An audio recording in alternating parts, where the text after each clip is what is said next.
오늘 말씀의 제목은요, 은혜와 평강이에요. 한번 따라해 보실래요? 은혜와 평강.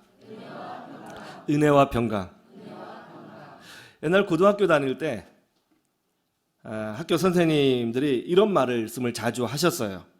여러분도 아마 들어보신 적이 있습니다. 야, 뭐든지 말이지 책에 반복되는 거는 중요한 거다. 그 줄 쳐라. 반복되는 건 중요한 거야.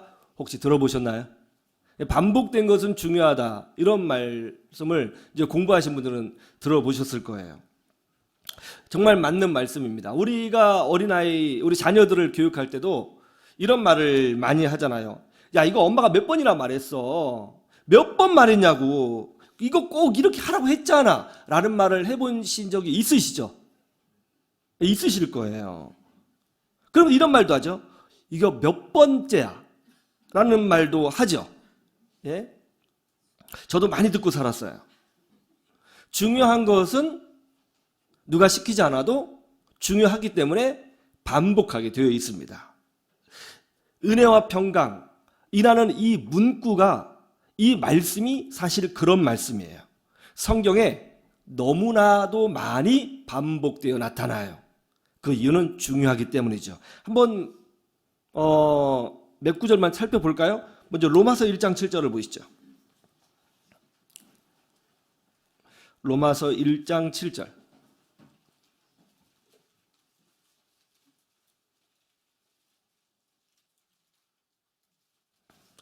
자, 찾으셨어요? 같이 볼까요? 시작. 로마에서 하나님의 선하심 받고 성도로 부르심을 받은 모든 자에게 하나님 우리 아버지와 주 예수 그리스도로부터 은혜와 평강이 있기를 원하노라. 그렇죠? 고린도전서 1장 3절. 고린도전서 1장 3절. 자, 다 같이 볼까요? 시작. 하나님 우리 아버지와 주 예수 그리스도로부터 은혜와 평강이 있기를 원하노라. 여기에 뭐가 나와요? 은혜와 평강. 에베소 1장 2절도 보세요. 에베소 1장 2절.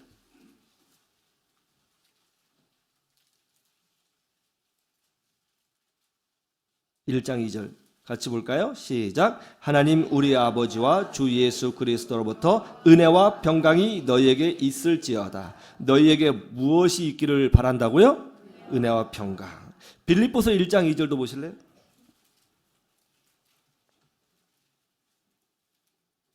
빌립보서 1장 2절 다 같이 볼까요? 시작. 하나님 우리 아버지와 주 예수 그리스도로부터 은혜와 평강이 너희에게 있을지어다. 뭐가 또 나왔어요? 은혜와 평강. 베드로후서 1장 2절도 보실래요? 쭉 띄어서.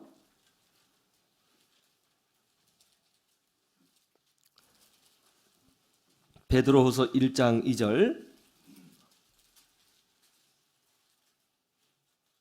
자, 다 같이 볼까요? 시작. 하나님과 우리 주 예수 그리스도를 알므로 은혜와 평강이 너희에게 더욱 많을지어다. 베드로 사도께서는 더욱 많을지어다라고 강조하셨어요. 뭐가요? 은혜와 평강이. 요한계시록에도 나옵니다. 한번 보실래요? 요한계시록 1장 5절.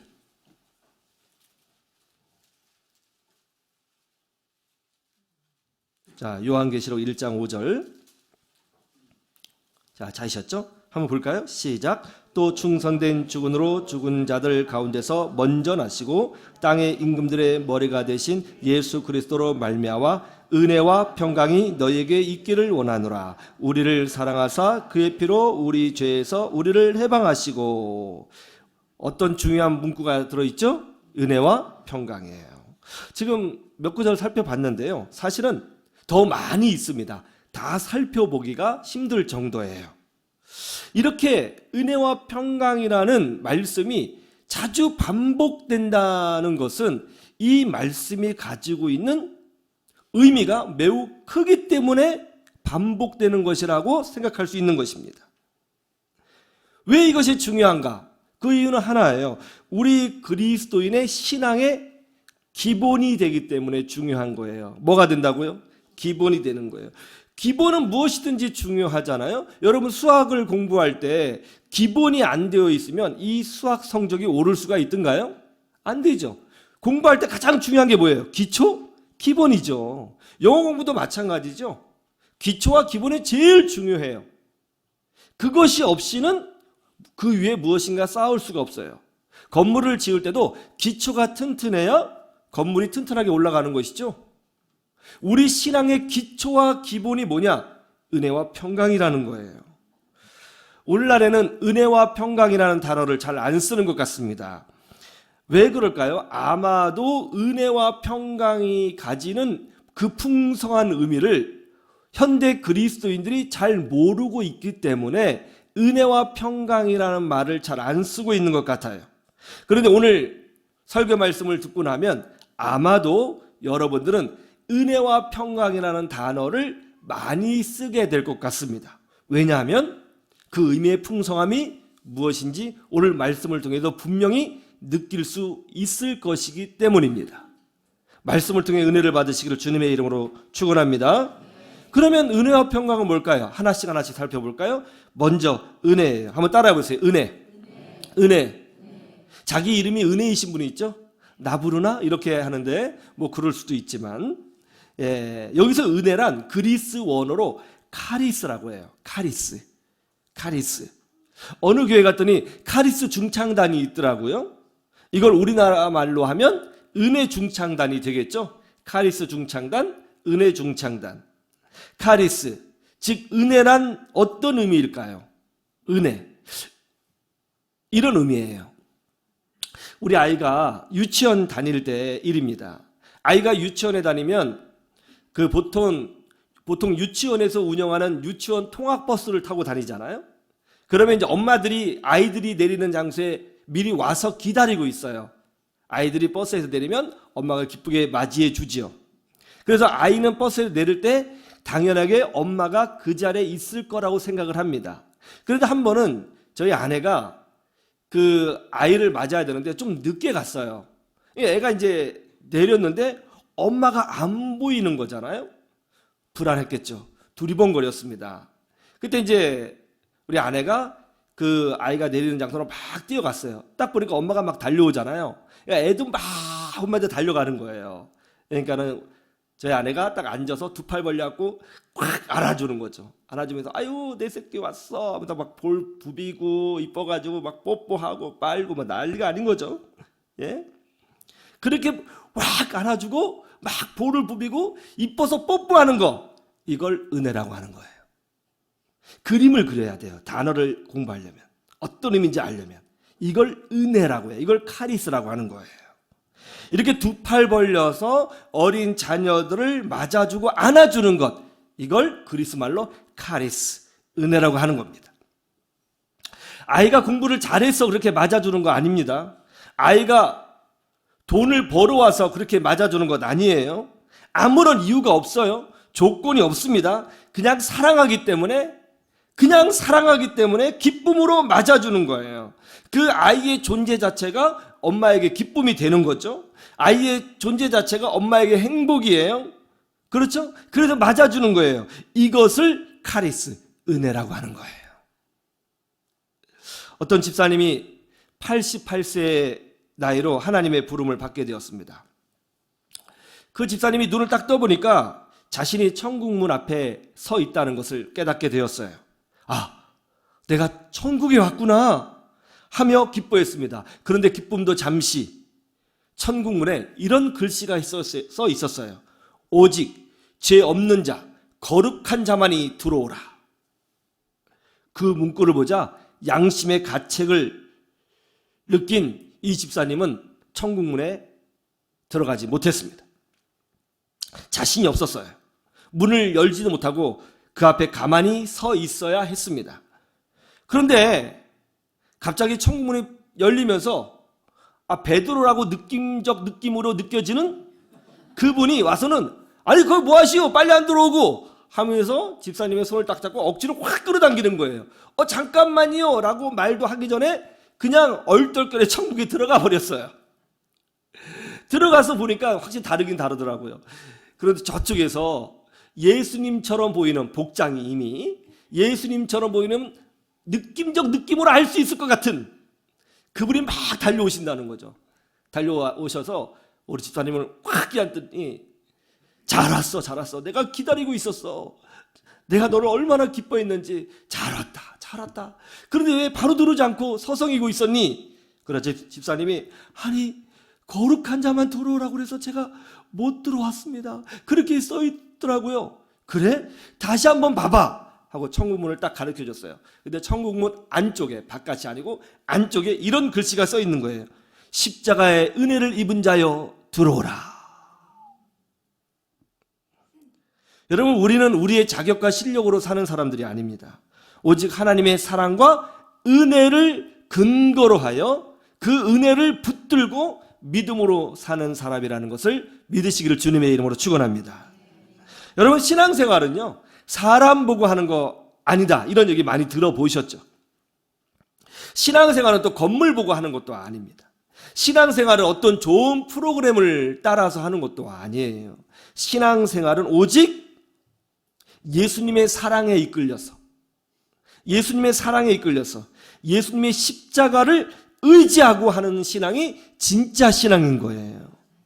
그럼에도 불구하고 두 팔 벌려서 나를 맞이해 주시는 하나님의 사랑을 붙들고 믿음으로 사는 것, 그것이 신앙인 것입니다. 그래서 그리스도인들은 항상 감격해하며 살아야 되는 거예요. 예배는요, 감격의 순간인 거예요. 세상 사람들은 왜 우리가 감격해하는지 몰라요. 그러나 우리는 십자가에 달리신 예수님을 알기 때문에, 그 은혜를 알기 때문에 우리는 감격해하며 살아야 되는 거예요. 최근에 신앙생활 하는데 감격함이 없어졌다, 그 문제가 있는 것입니다. 어쩌면 여러분들이 신앙생활하면서 예전과 다르게 기쁨이 사라지고 감격이 없어졌다면 그 이유는 예수님을 보지 않고 사람을 봤기 때문에 그런 현상이 나타날 수 있어요.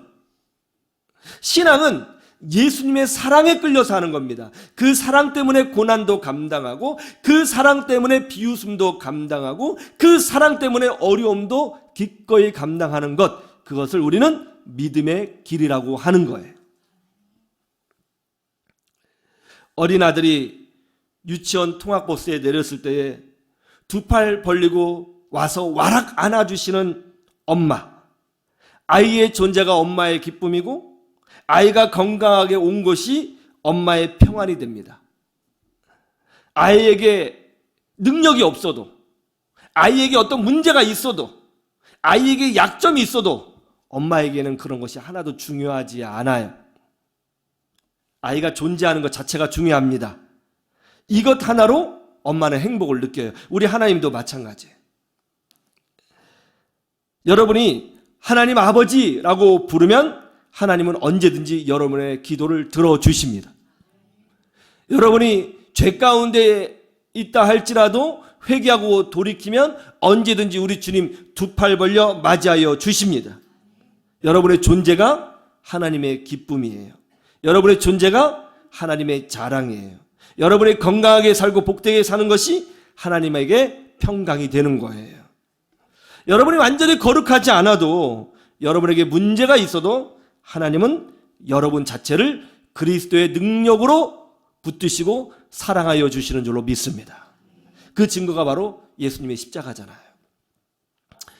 여기 계신 여러분들을 얼마나 많이 사랑하셨으면 여러분들을 살리시기 위해서 하나님이 외아들이신 예수님을 이 땅에 보내서 여러분이 죽어야 될 죄값을 대신 지고 죽게 하셨을까요?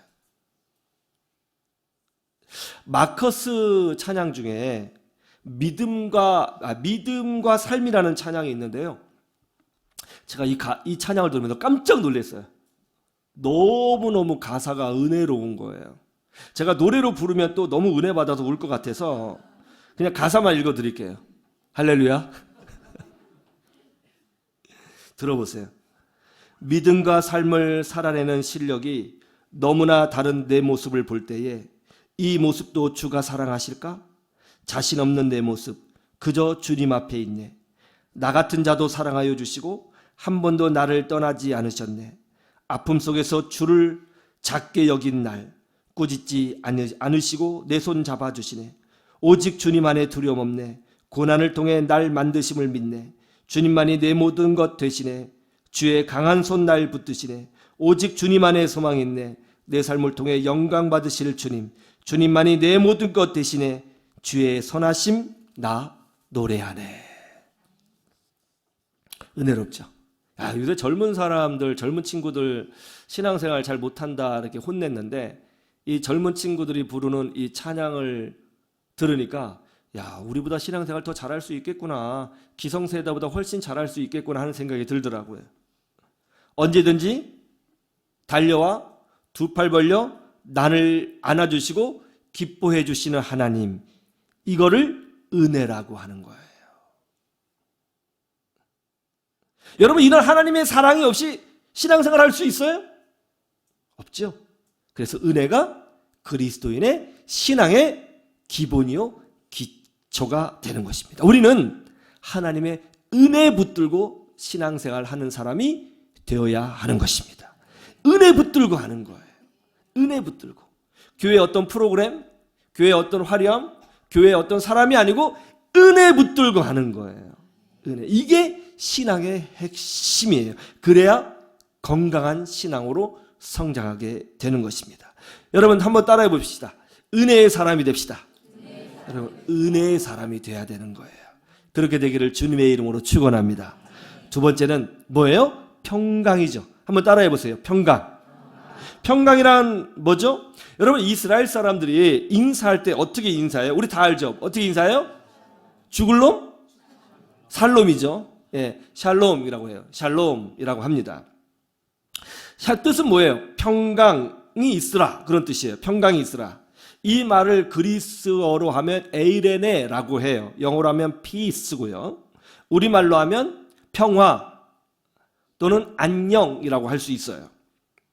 하나님은 이 샬롬이라는 단어를 성경에서 매우 자주 반복하셨습니다. 왜냐하면 중요하니까요.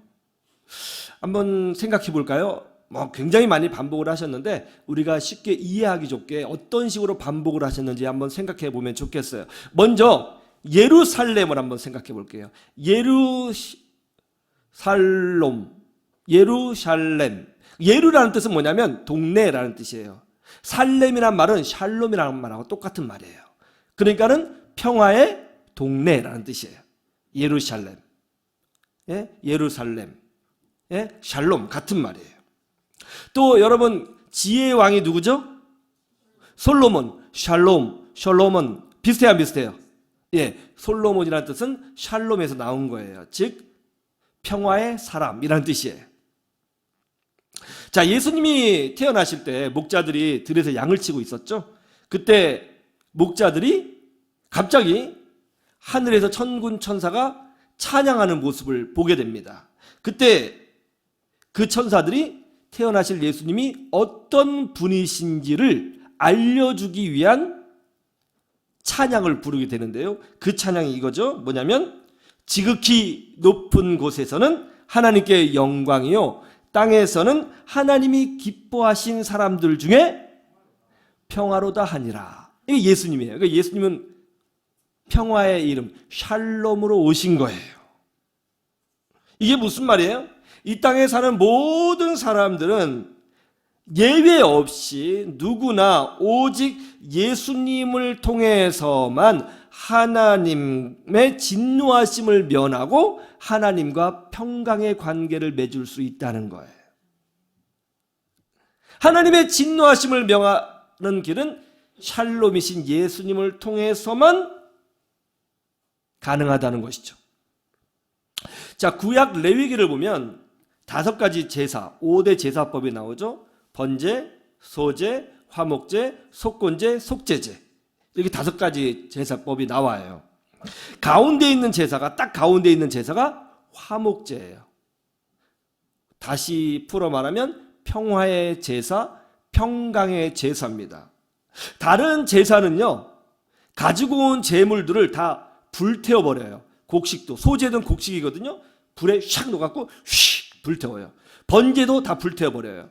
속건제도 다 제물을 불태워버려요. 속죄제도 제물을 다 불태워버려요. 그런데 화목제는 특이해요. 화목제는 제물을 불태워드리는 것이 아니라 그거를 불고기해 먹어요. 요리를 해요. 그래서 요리를 해서 이 제물을 가지고 온 사람과 제사를 집례하는 제사장이 이거를 불고기 만들어서 함께 식탁에 앉아서 대화하면서 웃으면서 하루 종일 먹습니다. 맛있게 먹어요. 소스도 찍고 청양고추도 먹고 마늘도 먹고 쌈도 싸면서 먹어요. 배부르면 좀 쉬었다 또 먹고 누워서 먹고 앉아서 먹고 하루 종일 먹어요. 이때 양을 가지고 온 사람은 죄인을 상징하는 것이고 제사장은 하나님을 상징합니다. 즉 그러니까 평강, 화목제, 평화란 뭐냐면 이렇게 하나님과 죄인이 식탁에 앉아서 마치 친구처럼 즐겁게 대화하면서 음식을 먹는 것이 평강이라는 거예요. 우리가 보통 생각하는 평화는 안 싸우고 가만히 있는 거라 생각하잖아요. 굉장히 정적이죠. 근데 성경이 말하는 평화는 안 싸우고 가만히 있는 것을 말하는 것이 아니라 친하다는 것을 의미하는 거예요. 굉장히 친한 거예요. 같이 막 밥 먹으면서 웃으면서 떠들고 막 노는 거예요. 여러분, 예수 그리스도를 믿고 하나님과 평강을 누린 자는 어떤 사람이냐면 하나님과 굉장히 친한 존재가 되었다는 것을 말씀하고 있는 거예요. 어느 정도로? 한 식탁에서 음식을 나눌 정도로.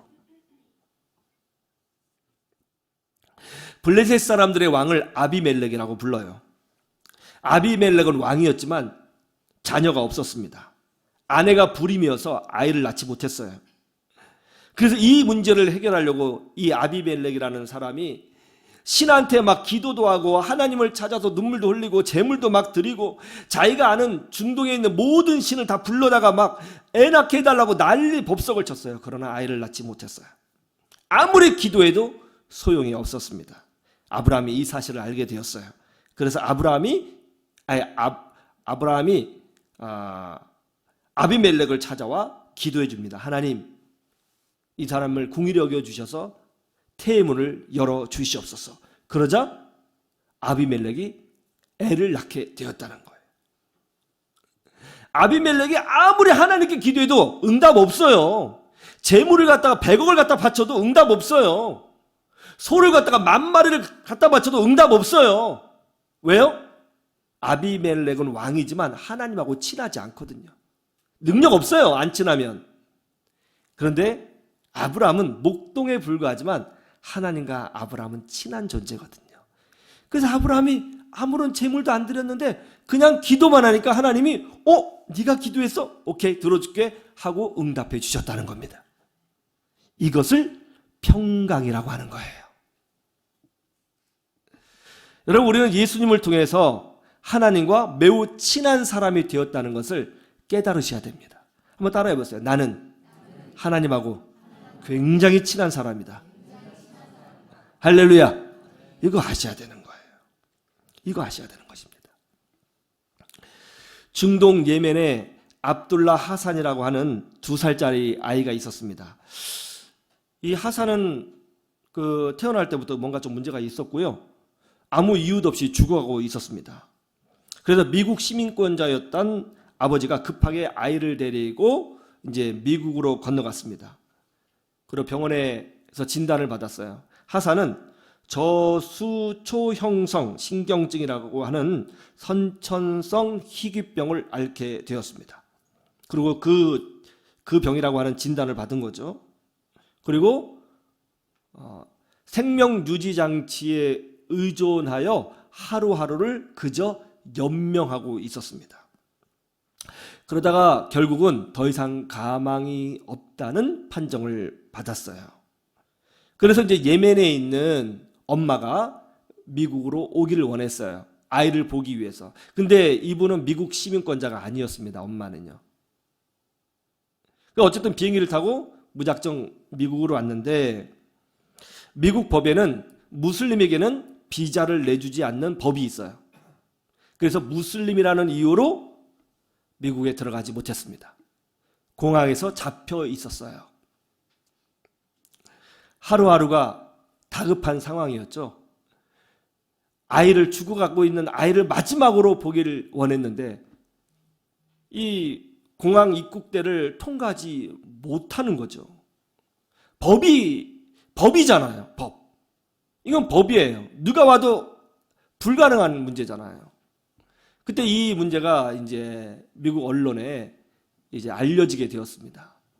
마지막으로 죽어가는 아들을 보기 위하여 예멘에서 엄마가 찾아왔는데 법 때문에 공항에 머물러 있다. 공항에 머물러 있다. 그러자 이제 미국 사람들이 소리를 높이기 시작했습니다. 엄마와 아들의 사랑을 법 따위로 막을 수 없다. 법보다 더 우선되는 것은 사랑이다. 막 난리를 쳤어요. 법보다 더 우선되는 것은 엄마와 아들의 사랑이다. 그래서 미국 국무부에서 엄마와 아들의 사랑을 법으로 규정할 수 없다고 하면서 이 경우는 예외다 인정을 하고 받아줬습니다. 그리고 아이 엄마는 차를 타고 아이가 있는 병원으로 갔어요. 그리고 죽기 몇 시간 전에 아이를 껴안고 엄마가 사랑한다고 계속 얘기해주고 이 아이가 마지막 순간에 엄마의 그 따스함을 느낄 수 있도록 하기 위하여 볼을 막 부벼주고 하는 사이에 이 아이가 하늘나라에 가게 되었어요. 법보다 강력한 것이 사랑이에요. 엄마와 아들의 사랑의 관계를 인간이 만든 법으로 막을 수가 없습니다. 은혜와 평강은 무슨 뜻이냐면 하나님과 우리가 얼마나 긴밀한 관계인가를 설명하는 존재론적 신앙인의 존재의 근원이 되는 말씀을 표현하고 있는 거예요. 우리를 향하시는 하나님의 사랑과 하나님을 향한 우리의 사랑을 법으로 막을 수가 없습니다. 두 팔 벌려 나를 기쁘게 맞이해 주시는 하나님 아버지, 나와 함께 웃으면서 대화하면서 식사하시는 하나님 아버지, 이거를 성경은 뭐라고 표현하고 있느냐면 은혜와 평강이라고 하는 거예요. 즉 은혜와 평강은 이런 뜻이에요. 너희들이 어떤 존재인지를 잊지 말아라. 신앙이라는 것은 기본적으로 내가 무엇을 해야 되느냐, doing의 문제가 아니라 내가 어떤 존재냐, being에 관한 문제인 거예요. 너희들이 어떤 존재인 줄 아니? 너희들 예수 믿고 그냥 종교 생활하는 거 아니야. 너희들이 어떤 존재인지 아니? 은혜와 평강의 존재인 거야. 너희를 향해서 두 팔 벌려 너희를 안아주시는 하나님, 은혜의 하나님. 너희와 함께 기쁘게 식사를 하시며 친구처럼 대화하시는 평강의 하나님. 너희들이 바로 그런 존재다. 절대 잊지 말고 고난이 오더라도 믿음으로 살거라 하는 것을 가르쳐주기 위하여 사도께서는 항상 인사를 할 때 은혜와 평강이 너희에게 있을지어다 라고 말씀하신 것입니다. 여러분, 우리는 신앙생활의 원리를 알아야 돼요. 신앙생활의 원리는 바로 이겁니다. 은혜와 평강이에요. 이게 신앙생활의 원리예요. 은혜와 평강이 없이는 절대로 신앙생활을 할 수가 없습니다.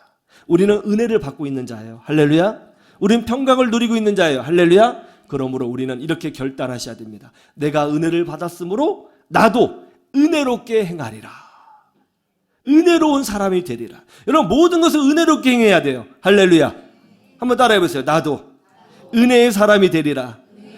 은혜롭게 행하리라. 이것이 여러분을 향하신 하나님 아버지의 뜻입니다. 이 은혜를 누리시기를 주님의 이름으로 축원합니다.